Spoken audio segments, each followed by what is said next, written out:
Let's Talk in English, kursi radiofonik I gjuhës angleze. Let's talk in English.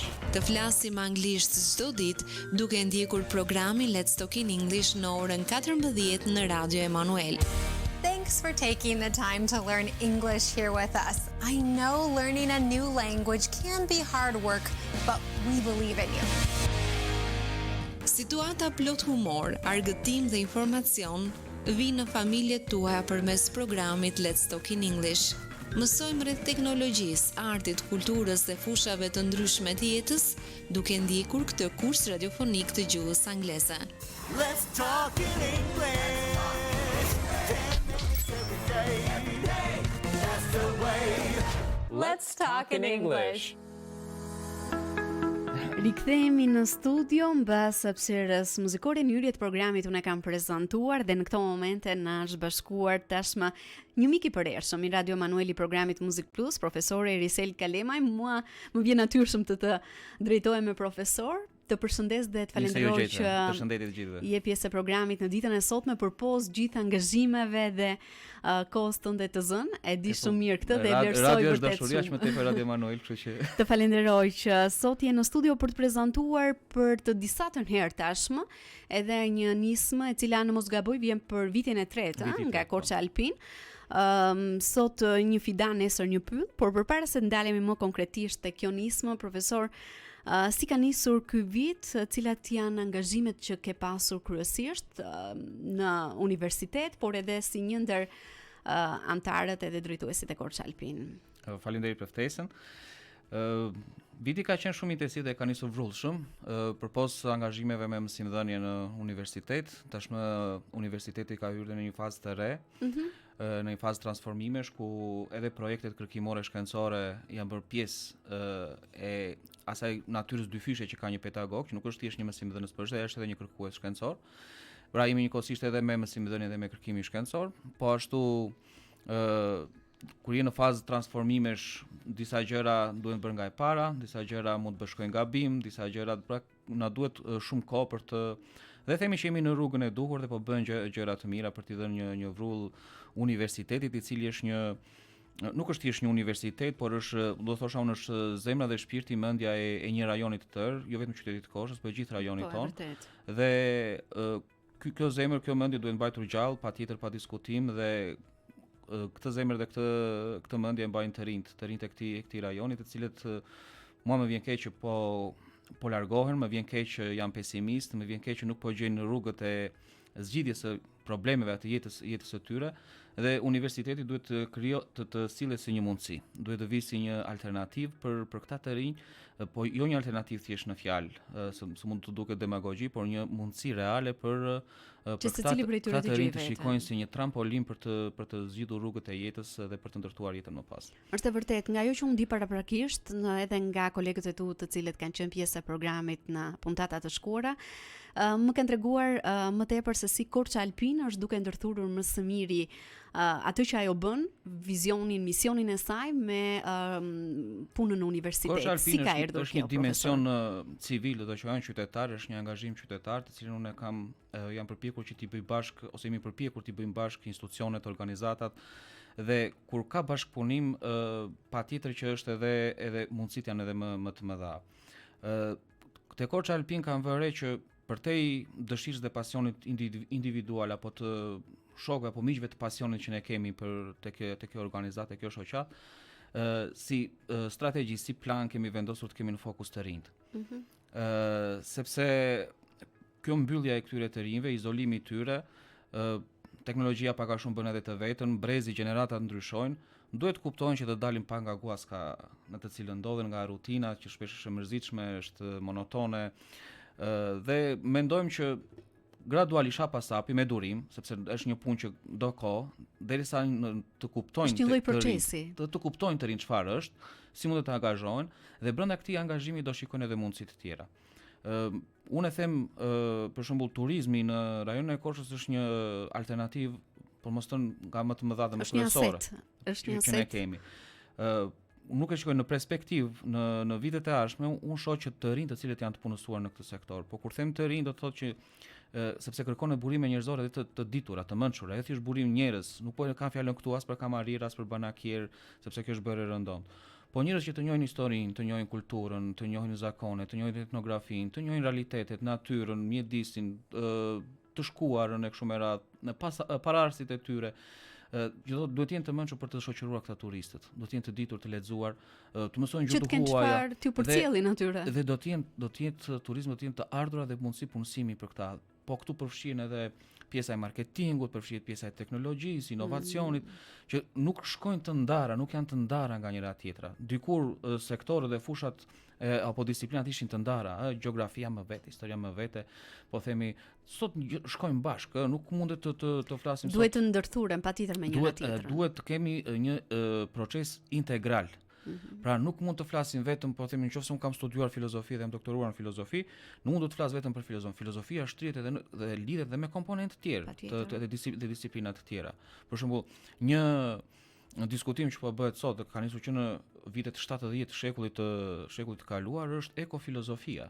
Rikonceptimi i marrëdhënies së njeriut me natyrën, po këtu shihet brenda ekoterapia, pra mirëqenia psikologjike, shikohet zhvillimi nëpërmjet mjedisit dhe natyrës, pra përdoret si aset, pra ne kujdesemi për mjedisin sepse ky mjedis do na sjell të ardhur, do na sjell do na bëj ekonomi. Pra neve duhet të rikonceptojmë që shkatrimi i mjedisit do na çojë në një rrugë qore, pra nuk do na sjell të ardhura momentale, por nuk do lëm atë që quhet zhvillimi i qëndrueshëm ekonomik. Kështu që mundësitë janë pafund, ide janë, vizione kemi, misione kemi, por që duhet punojmë hapa sapi dhe donjëherë dhe mundet të mërzitemi që nuk po ecin gjërat si duhet, por duhet të këmbgulim, të kemi pak durim. Ka momente të tilla si në çdo gjë tjetër. Le të ndalemi pak tek nisma sot një fidan nesër një pyll, më korrigjon nëse jam duke thënë gabim. Është për vitin e tretë radhazi. Po. Prandaj ç'mund të themi për të si është pritur këtë vit, edhe besoj që tashmë edhe qytetarët janë më familjar me këtë. Unë do ta nis pak si nisi para 3 vitesh, neve duke qenë se thjesht me Korç Alpin bënim shtigje malore, të cilën ne kemi diskutuar edhe në këtë radio. Lindi ideja që përveç këtyre shtigjeve ne duhet të mendojmë pak për natyrën. Në shtigjet malore që ne bënim shiknim që kishte probleme, kishte degradime të mjedisit e kështu me radhë, menduam që duhet të kthehet një vëmendje. Nga ana tjetër shiknim që ne që donim natyrën nuk ishte një koncept qytetar, një ndërgjegje qytetare për natyrën, për mjedisin. Nuk ishte i vakët, ishte i zbet, njerëzit kanë problemet e tyre më të prekta, më imediate, më të aty për atyshme, dhe mjedisi duket diçka nga problemet më fundore, më të parëndësishme në ndërgjegjen e tyre. Dhe menduam që të nisnim me një nismë ku vetë qytetarët të jepnin kontributin dhe ne të kishim mundësi si vullnetar të mbillnim ato në bashkëpunim me institucionet përkatëse, se patjetër ata janë administratorët e territorit, nuk mund të janë aktorët kryesorë në pronë private, në pronë e dikujt. Dhe nisi kështu, por si vit të parë arritëm diku tek mos gaboj 700 fidan, po e them me rrumbullakose, nuk i mbaj mend shifrat eksakt. Vitin e dytë, pra në 2024 arritëm të mbyllim 2400 fidan afërsisht. Dhe sot që po flasim ne shikojmë institucione, shikojmë grupe qytetarësh të cilët janë frymëzuar dhe vazhdojnë të mbjellin edhe pa u përfshirë me Korç Alpin. Dhe qëllimi kryesor ishte pikërisht kjo, që ne të ngacmojmë ndërgjegjen qytetare, reagimin qytetar të grupeve të veçanta, të institucioneve, të cilët të reagojnë ndaj mjedisit. Dhe kur shikojnë që për shembull institucione, organizata, lëvizje qytetare modeste të aty për atyshme, po e kanë vënë në fokus për të mbyll pemë, për të mbyll fidan, do thotë që ka një ndërgjegje qytetare. Dhe kjo besoj është, gjykoj unë, arritja më e madhe se sa thjesht numri i fidanëve që ne do të mbjellim.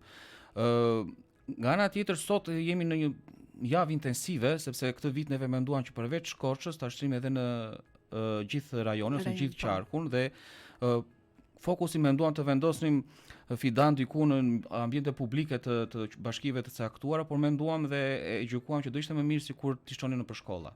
Që vetë nxënësit me mësuesit punoni edhe me nxënësit për ndërgjegjësim ti mbillin vet fidanët, sepse aty përvoja të mëson më shumë se sa të thënë teorikisht. Ne mund të flasim si në çdo gjë. Ne mund të flasim teorikisht për mbrojtjen e mjedisit, për të ndërgjegjësuar etj, po besoj ka një fal vlerë, po deri diku, por nuk besoj se është efikase. kur e shikon si përvojë tënden, kur ti e mbjell vetë një fidan dhe shkon në shtëpi ndihesh më mirë se ke bërë një punë të mirë, ke bërë diçka të mirë, besoj që kjo gradualisht do fillojë. Besoj që është dhe ai kontakti me tokën që na mungon. Kjo marrëdhënia me mjedisin, me pemën, me tokën, me fidanin, hapja e gropës e kështu me radhë, të gjitha të bëjnë që ti të lidhesh, duam apo s'duam ne. Dhe kjo besoj që vlen më tepër se sa një orë leksionin biologji, një orë leksionin etik mjedisore apo ku diun se çfarë. Dhe kjo e angazhon vetë nxënësin me këtë proces, sepse neve i kemi të paraslarguar dhe ajo që shohun në sistemin tonë arsimor, e shikoj edhe në universitet këtë, ne kemi shumë pak hapësirë për mësime konkrete që vijnë nga praktika. Gjë që vendet të tjera të zhvilluara vendet të tjera japin pjesën dominante e aspektit konkret dhe praktikës. Aty mësohet, unë t'jap konceptet, t'jap teoritë bazë në një hapësirë të caktuar kohe dhe më pas diku në 30% të kohës dhe 7% të kohës ti do ta kesh angazhim konkret praktik, sepse përvoja të mëson më mirë në çfarëdo lloj profesioni qoftë ky, apo edhe për të mësuar dhe për të reaguar. Kështu që me shumë gëzime them që ne kemi frymëzuar në Korçë. Si ka ardhur ky bashkëpunim? Këtë vit ju e përmendet edhe me shkollat, me gjimnazet, ndoshta edhe me shkollat 9-vjeçare, Me shkollat 9-vjeçare, me gjimnazet, jemi vendosur pak me vështirësi sepse nuk kemi shumë fidan. Disa shkolla na kanë kërkuar më tepër dhe është numri kufizuar i fidanëve, madje ne shkuan përtej mundësive që kemi. Ishin disa shkolla të cilat nuk mundeshim dot të çonim, por me kërkesë të tyre duke u shtrënguar pak në kontributet e qytetarëve, sepse do mbjellin edhe në kodrat e qytetit.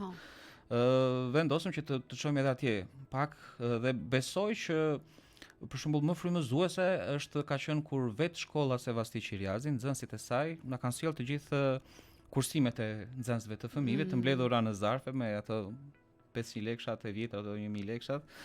Dhe arritën të mbledhin diku tek po flas me të vjetra 220.000 lekë. Wow. Dhe duan bashkë me mësuesen të vinë do shkojmë nesër ditën e premte në kodrat e qytetit, që kontributin e tyre, fidanët që ata kontribuan do t'i mbjellin vetë me duart e tyre. Dhe kjo ishte vërtet shumë emocionuese. Patjetër është dhe një eksperiencë e veçantë. Përtej atij kontributit material që flas, ky emocion dhe ky mesazh shkon përtej qëllimit që ne kemi. Është një motivim shumë i madh. Për shembull, vjet kujtoj që klasa e parë B në shkolla Demokracia na kishte bërë një letër ku na falenderonte që do bënim dhe kjo ishte vërtet shumë emocionuese. Na kishte dëgjuar një shumë motivuese. Dhe shumë motivuese. Dhe kjo na ka bërë, më besoni, është një punë shumë intensive dhe shumë e lodhshme.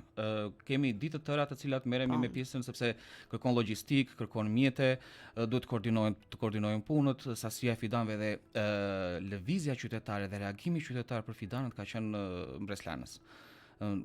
Korça, por kemi marrë edhe nga diaspora, kemi marrë edhe nga qytetet e tjera, konkretisht nga Durrësi për shembull, ka ardhur një kontribut jo i vogël.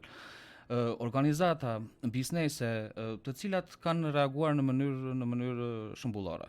Dhe është bërë aq një punë aq voluminoze sa ndonjëherë edhe mund të lodhemi dhe mund të themi s'po na ecin punët, sepse është e gjitha një kontribut vullnetar dhe qytetar, nuk ka pas asnjë lloj shpërblimi, asnjë lloj vlere monetare për ne. Kjo është thjesht një angazhim qytetar.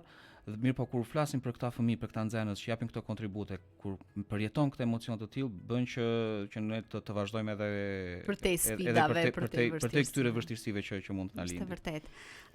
Duke qenë se është një nismë që po vjen vit pas viti, profesor, ti prezantove atë impaktin që kanë tek qytetarët, tek më të vegjëlit edhe deri tek më të rriturit, por si mendon përgjatë këtyre viteve, çfarë impakti mjedisor ka pasur deri më tani kjo nismë?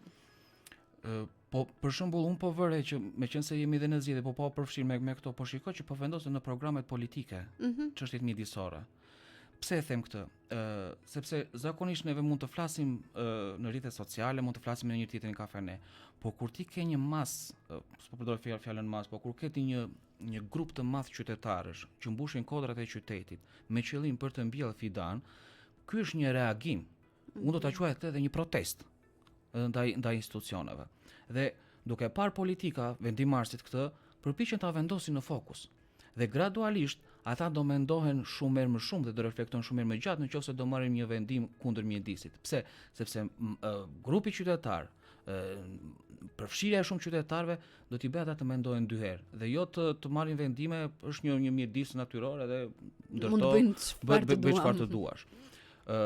Ne kemi mundësi që të disa oaze, po edhe një pjesë të mirë të territorit, po flas për qarkun e Korçës që e njoh mirë, mund t'i ruajmë me fanatizëm dhe mund t'i zhvillojmë dhe t'i kthejmë vërtet në atraksione mjedisore dhe të menaxhohen në mënyrë të tillë që të zhvillojë turizmi ose ekoturizmi në to dhe të sillen të shihen si asete për përfitimin e të mirave materiale për zhvillimin ekonomik të zonave rurale, të komuniteteve të veçanta, për zhvillimin e shërbimeve, kuptohet duke ruajtur të paprekur mjedisin, sepse një turist që vjen, një vizitor që vjen, nuk vjen as për restorantin tim, as për hotelin tënd, as për kuzhinën tënde, ta kemi të qartë.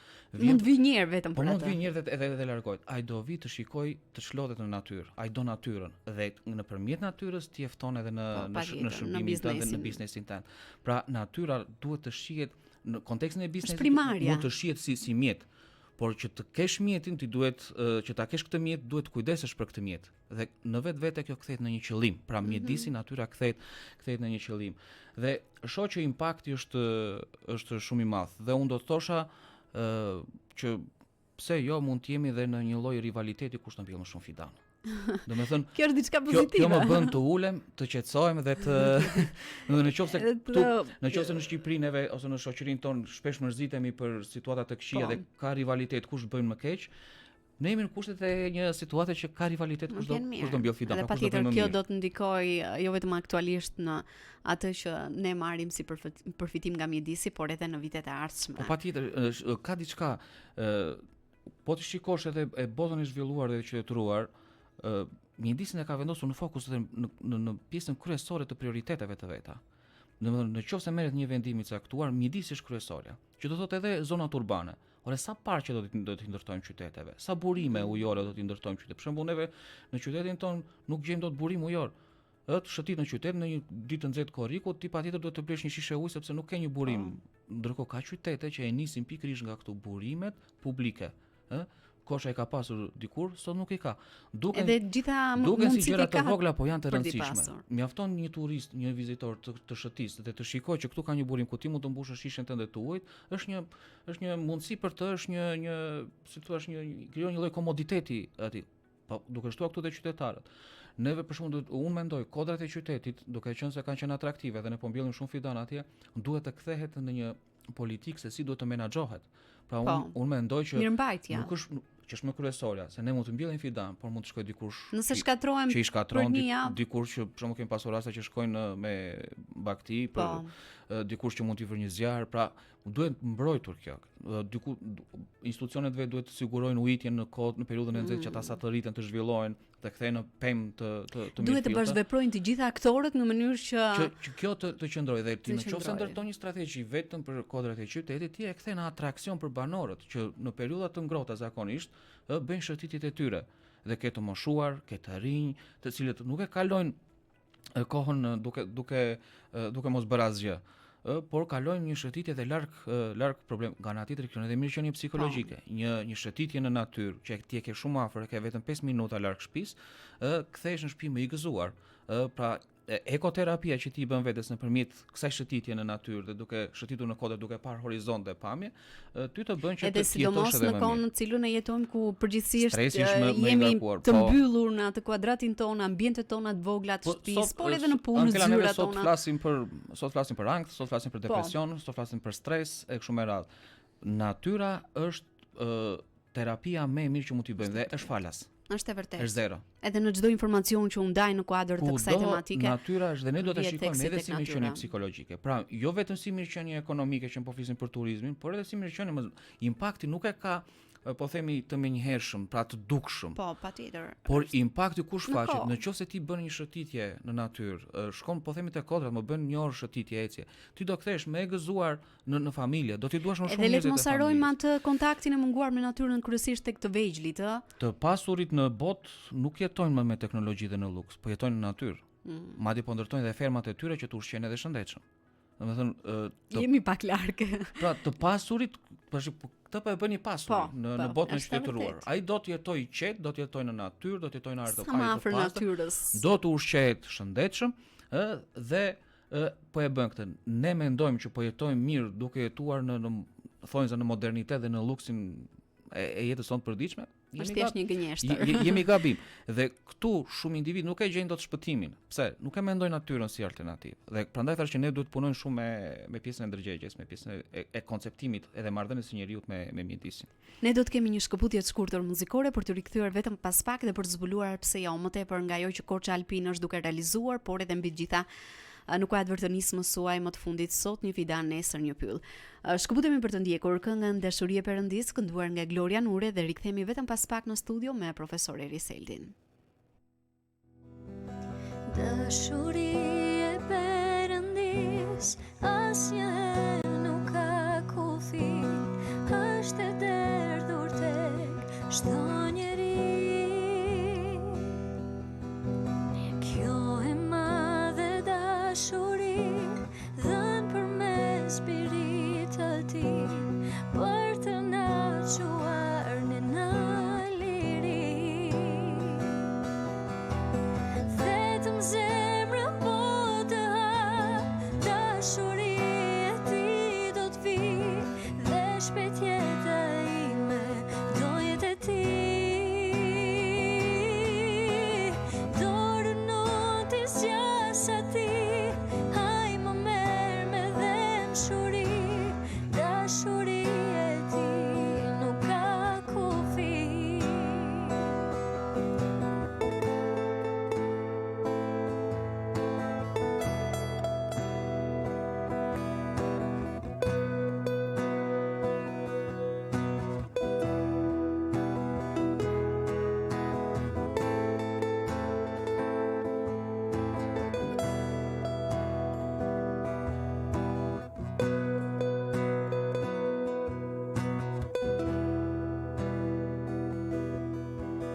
Dashuri e Perëndis asnjëherë nuk ka kufi, është e derdhur tek çdo njeri.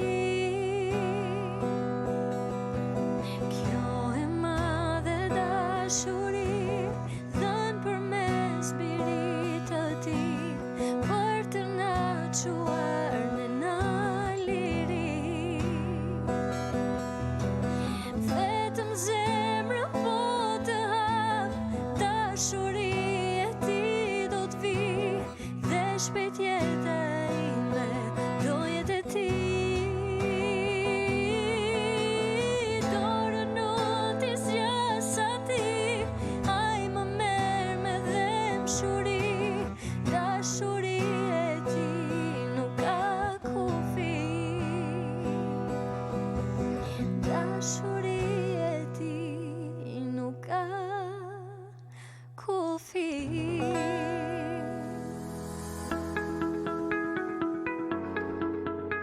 Rikthehemi sërish në studio, vazhdojmë të jemi në një bisedë shumë të veçantë në ditën e sotme me profesor Eriseldin dhe ajo që unë dua të pyes në këto momente, ti e prezantove pak se si përgjatë këtij viti qytetarët janë gjithmonë edhe më tepër të ndërgjegjshëm në kuadër të asaj që ju jeni duke realizuar me nismën sot një fidan nesër një pyll, por si ka qenë kontributi tyre, qoftë edhe i aktorëve të tjerë, i bizneseve patjetër, nuk është problem. Për shembull, edhe cilat kanë qenë mbështetje kryesore, qoftë edhe nga shkollat, bizneset, institucionet. Duke ulur si grup pune dhe po shikonim të ardhurat dhe kontributet, donacionet e qytetarëve, po diskutonim siç thash për pjesën e shkollave, duke u shpërndarë në të gjithë qarkun. Aty marrim një kontakt nga personalisht një kontakt me Vizion OJF, e cila është një organizatë në Tiranë, me zonjën Sojla Koçipelli dhe i them që jemi në këtë situatë, duan të ç'është kontributi i shkollave, tha, i ka mund të gjitha. Wow. I ka mund të gjitha dhe ajo dha një kontributi më të madh prej 100.000 lekësh të re, pra 1 milion lekë të vjetra, të cilat ne menduam do çonim 150 fidane të gjitha shkollat, konkretisht janë duke shkuar 185 fidane. Domethënë kemi dalë përtej asaj që kishit menduar. Që kishim menduar, edhe menduam që fidanët ishin më të mëdhenj, të ishin disa vjeçar, 2-3 vjeçar, të cilët mund të jenë edhe më rezistent, sepse duke qenë se janë shkolla, menduan që mund të thyen, mund të kputen nga nxënësit, mund të shkelen, dhe menduan që të jenë më të mëdhenj dhe të gjithë kontributin e dha Vizion OJF dhe tha shkolla do t'i mbuloj unë dhe tha një pjesë të vogël ta çoj për kodrat e qytetit, po pjesën e shkollave do ta mbuloj unë të gjithën. Po ashtu klubi Rotarian dha një kontribut të çmuar, Fiksi, Sallameri Fiksi dha një kontribut si biznes, po përmend si organizata dhe si biznese më kryesore. Qytetar më vjen keq që nuk i përmend dot të gjithë, por ka qytetar që kanë dhënë edhe 200.000 lekë të vjetra, më kupton, thjesht si qytetar si individ, dhe më bukur është që thonë mos ma përmend në emrin fare. Domethënë e japi kontributin dhe nuk kam shumë besim thotë nuk dua të më përmendet emri fare. Ky është kontribut qytetar. Kemi pasur nga Greqia, nga Amerika, nga diaspora, kemi pasur nga qytete tjera siç tash Durrësi. Për shembull, vjet mbaj mend edhe nga Kosova kemi pasur kontribute. Individ që nuk kanë qenë asnjë në Korçë, njerëz thjesht shikojnë si nismë dhe duan të japin një kontribut. Dhe unë mendoj që këtu buron dashuria, të japësh për fidanët, këtu buron edhe dashuria për vendin. Dhe personalisht mendoj që shoqëria jon ka njerëz shumë vital, me zemër shumë të mirë, sepse është shoqëria ka shumë probleme, duke thënë që nga probleme shëndetësore, të cilat të japësh një kontribut për problem shëndetësor është gjëja bazike, besoj. Por të japësh kontribut për fidan, më kupton, kjo tregon një dashuri shumë të madhe për vendin. Kjo tregon një nivel shumë të lartë qytetarie. Dhe ka shumë individ të cilët kur shikon për shembull pensionist, dihet se janë pensionet, dhe thotë unë do të sjell një fidan të vogël, thotë, më kupton? Dhe ndërkohë pensionisti është si ajo pralla me atë të moshuarin që mbylte ullirin, dhe do ta kem unë apo do ta kem unë, do ta shijoj apo do ta shijoj. Dhe ky pensionisti mendon për niprit dhe për mbesat e veta. Dhe kjo është për brezat. Janë mesazhe, domethënë më tepër se sa si thua aspekti material, siç e thash, është ky mesazh që jepet, kjo ndjesi që përcillet dhe po ashtu ne dolëm edhe në pedonalen e qytetit dhe vërtet pati një reagim të madh. Ka shumë qytetarë i kërkoj shumë ndjesë atyre që nuk mundet i përmend dot të gjithë, po vërtet është një kontribut. Por ndoshta profesorat që janë duke na ndjekur edhe janë duke dëgjuar për herë të parë, e di që nuk ndodh kjo sepse gjithandej njerëzit shohin rrjetet sociale dhe për te asaj që ju bëni, por mund të ketë nga ata persona që duan të japin kontributin e tyre. Si mund ta bëjnë? Kontributi është i thjeshtë dhe neve për shembull personalisht po edhe me grupin e Korçë Alpin kemi hapur llogari bankare sepse shoqata Korçë Alpin është zyrtare, është me të gjitha dokumentacionet siç e kërkon ligji shqiptar. Dhe neve kërkojmë që pjesa më e madhe e kontributeve të mos jepen cash. I kërkojmë nëpërmjet bankës sepse edhe pagesa e fatura do bëhet nëpërmjet bankës. Ne duam ta shmangim sa më shumë sepse nuk e duam kontaktin me cash. Pra, siç vjen kontributi të shkojë tek fatura që blejmë fidanet edhe nuk duam të prekim fare. Gjithsesi nuk jemi në këto kushte. Kontributet jepen edhe cash. Ne kemi llogari bankare në lek, në euro dhe në dollar. Gjithashtu jemi fizikisht, jemi në rrjetet sociale, kemi vendosur numrat e kontaktit, kush të doj është i mirëpritur. Kush të doj mund të sillte fidanin e vet, ta blej vet, të vi ta mbjell të marr fëmijët, të marr familjen, të marr miqt, ta mbjell vet është më së mirëpritur. Dikush tjetër nëse nuk ka mundësi financiare mund të ketë një lopat, mund të vi të na ndihmoj. Dikush tjetër mund të vi thjesht të jetë prezent atje edhe për të na suportuar, është i mirëpritur. Pra, ne duam që këtë të mirë që po i bëjmë mjedisit, që po i bëjmë vetes, që po i bëjmë qytetit, ta kthejmë në një fest. Ta kthejmë në një fest për veten tonë, për të bërë të mirën tonë. Pra, ne bëjmë shumë festa të tjera për tu argëtuar. Po kjo është një fest për të bërë një të mirë për veten tonë dhe për qytetin tonë. Ne folëm për arritjet, për sukseset për gjatë këtyre viteve, por cilat janë ndoshta ato sfida që ju hasnin zakonisht edhe në realizimin e kësaj nisme? Sfidat janë dhe me të drejtë. Unë gjykoj që problemi është që ne kur flasim për nisma të tilla dhe për shoqëri civile ka një mosbesim tek qytetarët. Mosbesimi nuk është pa baza. Në këto vite, në këto dekadat që nga vitet 90, shoqëria civile ka abuzuar dhe e ka ulur besueshmërinë e qytetarëve tek shoqëria civile. Pra, ka një bazë të caktuar.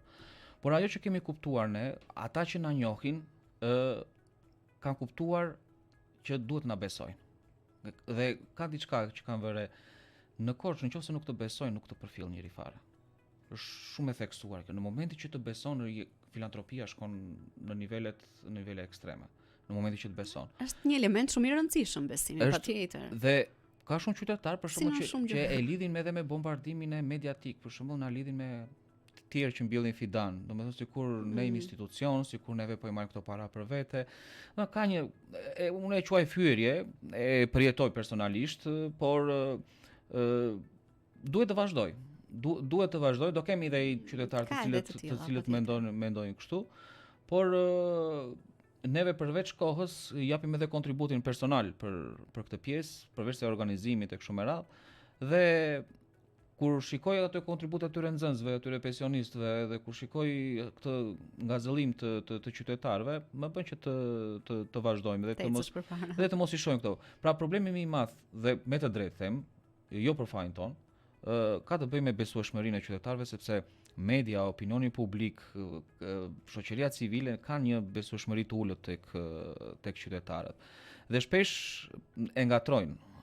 Na ngatrojnë sikur jemi institucion, ndërkohë që institucioni është vendimazh dhe i kërkohet llogari. Kemi pasur raste që na kanë kërkuar dhe llogari, Për shembull, këto fidanët pse nuk po mbrohen e kështu me radhë, ndërkohë ne nuk jemi as bashki, as ajo që ne thamë më përpara. As pyjore, as nuk e di, nuk kemi menaxher të territorit. Ne thjesht një nismë qytetare dhe menaxhimi i takon institucioneve, edhe pse ne kemi vënë në dieni dhe në përgjegjësinë institucionet, jemi pjekur të bëjmë maksimumin në këtë pjesë. Por nuk mundet dot të shkojmë përtej. Ka dhe diçka tjetër që po vëre unë, Ankela, është që duke bërë këto punë shpesh pritshmëritë e qytetarëve janë më të mëdha. E vërtet. Presin gjëra më të mëdha, por duhet të kuptojmë një gjë, vullnetarizmi shkon deri në një pikë. Më shumë nuk shkon dot. Të kuptojmë në këtë pjesë. Domethënë vullnetarizmi, okay. Edhe sidomos vitet e fundit, ka një mungesë të theksuar të. Unë jam i gëzuar të them që ne kemi një komunitet miq, aktivistësh, vullnetarësh që shkojmë 30, 40, 50 persona të cilët janë si thua aktive, janë që lidhen me ne. Më vjen mirë që kemi një komunitet të tillë dhe na bashkohen me shumë dëshirë, me shumë dashuri për këtë pjesë. Dhe besoj që e quaj një vlerë, dhe duhet të jetë një vlerë e qytetit. Të kesh një komunitet të tillë vullnetarësh dhe aktivistësh të cilët përpiqen me sa kanë mundësi, se nuk janë as biznesmen, nuk kanë as të pasur, madje shumë prej tyre kanë edhe problemet e tyre të punësimit, ekonomike, familjare, kështu me radhë, dhe mirë po kanë këtë dëshirën për të qenë aktiv dhe për të na ndihmuar. Kështu që vullnetarizmi arrin deri në një farë niveli, por më tepër nuk shkon. Janë institucionet, janë investimet pasaj që bëhen e kështu me radhë, të cilat e çojnë në një nivel tjetër. Neve kjo është dhe e shikoj që duhet të shkojmë përtej vullnetarizmit, pra të shohim projekte të cilat mund të jenë më të mëdha. Për momentin jemi në kushtet e vullnetarizmit. Në çdo gjë është kontribut qytetar, çdo gjë është kontribut i subjekteve të caktuara që unë i përmenda pak më sipër, organizata, biznese, por ti nuk mund të shkosh dot më tepër. Për shembull personalisht mua më pëlqen shumë dhe ne nuk e njohim, nuk e dim për shembull çfarë vlerë ka Mali Moravës. Është i jashtëzakonshëm në të gjithë shtrirjen e tij. Ka një biodiversitet fantastik. Gjeologjia e tij është shumë e pasur. Nuk e di, është përgabimësia e kështu me radhë. Ne e kemi këtu dhe është i paprekur në aspektin e ndërtimeve. Ka prerje djegje, por mund të kthehet për shembull në para pak ditësh, në mos gaboj, kishte rënë zjarri.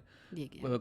Ka degradim në aspektin e ndërhyrjes që ka bërë njeriu në prerje në djegje, por në aspektin e ndërtimit në gjëra të pakthyeshme nuk ka, mund të kthehet.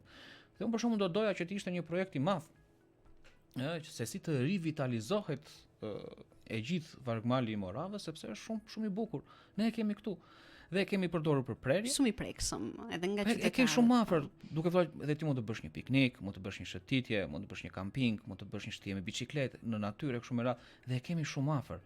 Dhe kanë dy bashki afër, dhe po ta shikosh malin e Moravës janë fshatrat në rrez ti në anën e Devollit dhe fshatra rrez ti në anën e Korçës, nga ana lindore dhe nga ana perëndimore.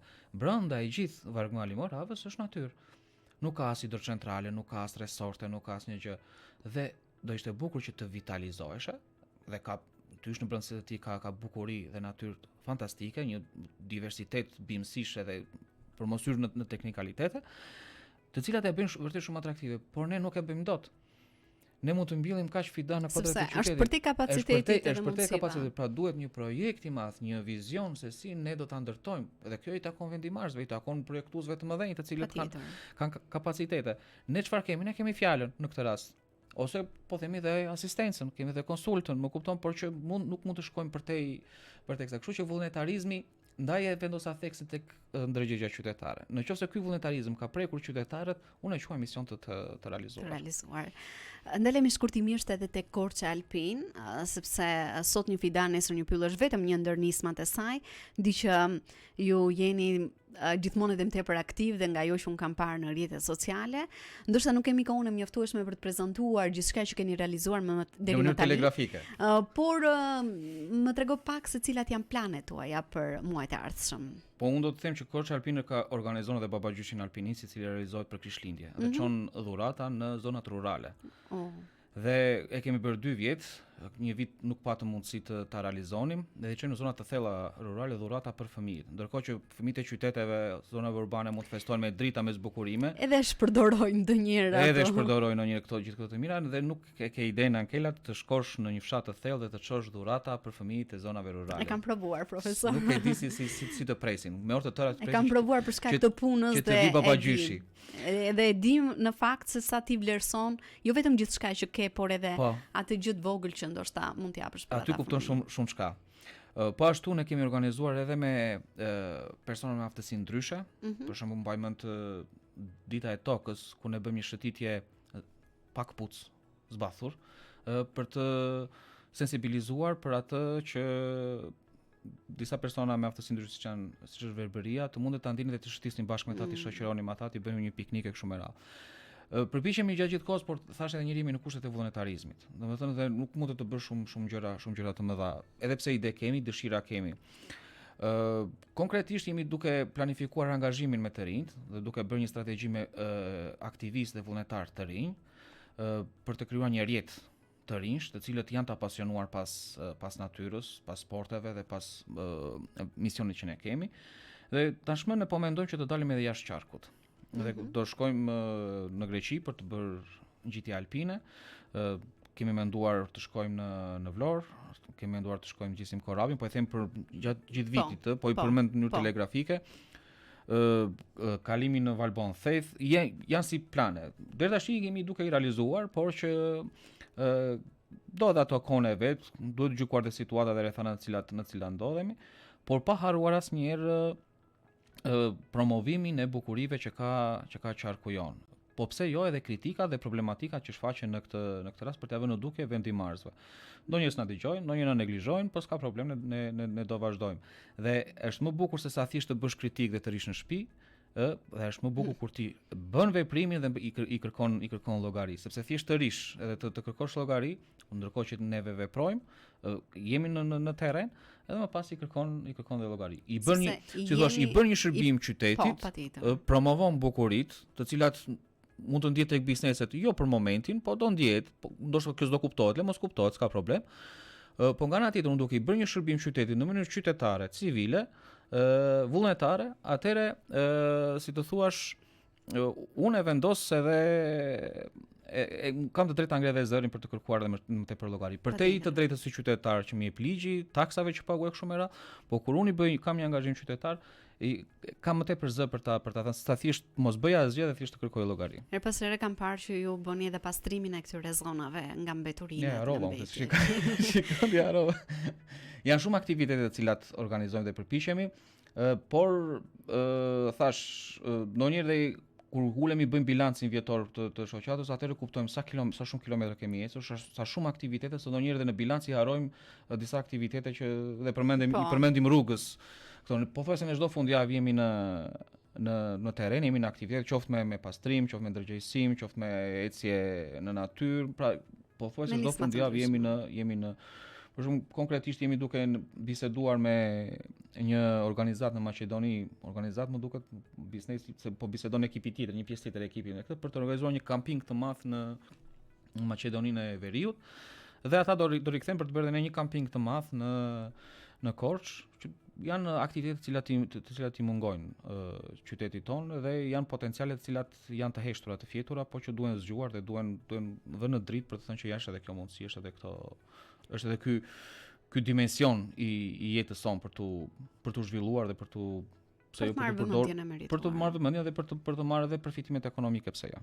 Edhe duke qenë se pak nga pak po mbrim në fund të bisedës sonë në studio, dua të të pyes ndoshta për mesazhin që ke për gjithë ata të rinj kryesisht që janë duke na ndjekur, duke qenë se me ta synoni të krijoni dhe ato rjetat e bashkëpunimit sikurse e prezantova më herët, për rëndësinë e pyjeve dhe gjelbërimit, por nga ana tjetër dhe për gjithë ata që janë duke na ndjekur si mund t'ju bashkohen tek nisma juaj më e fundit për cilën ne folëm sot.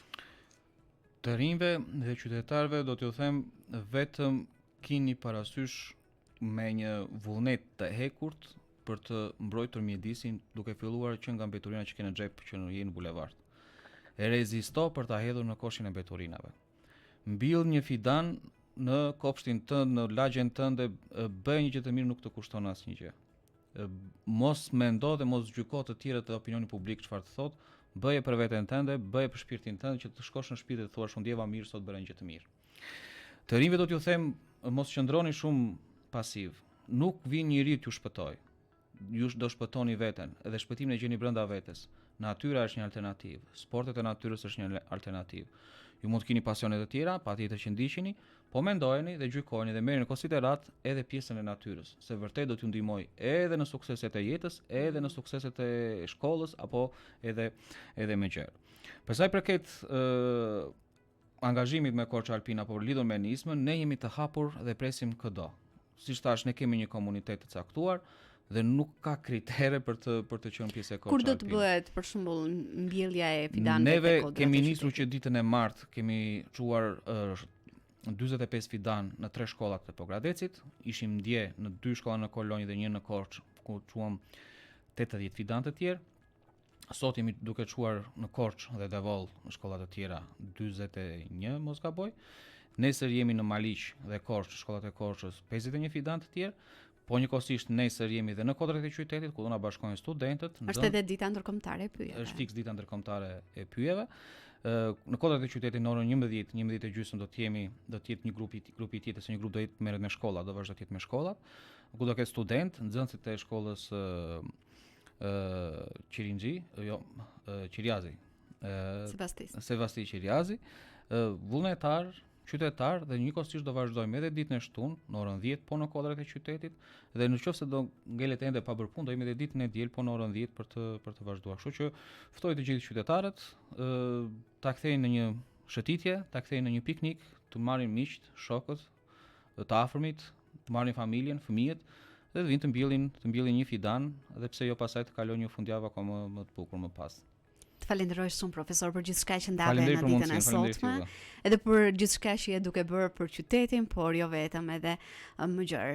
Faleminderit. Je gjithmonë i mirëpritur për të prezantuar gjithçka që ju realizoni, edhe pse jo për qenë më tepër një zë ndërgjegjësues për gjithë qytetarët që ndjekin programin Muzik Plus dhe Radio Manuel. Miq, kemi mbritur kështu edhe në fund të programit për ditën e sotme. Ju falenderoj edhe një herë të gjithë ju që na keni ndjekur. Mos harroni, Muzik Plus vjen nga hëna në të premte në orën 11 dhe gjithashtu na ndiqni në orarin e ritransmetimit në orën 16. Nëpërmjet frekuencave tona, por edhe online duke vizituar faqen e internetit emanuelradio.net. Pa u mburkoni, ju përshëndes me këngën e fundit për sot, vjen Petrina Kalaveshi me I këndoj dashurisë tënde. Ju uroj të kaloni një ditë këndshme në vazhdim, bashkë ridigjohemi sërish nesër në orën 11 në programin Muzik Plus.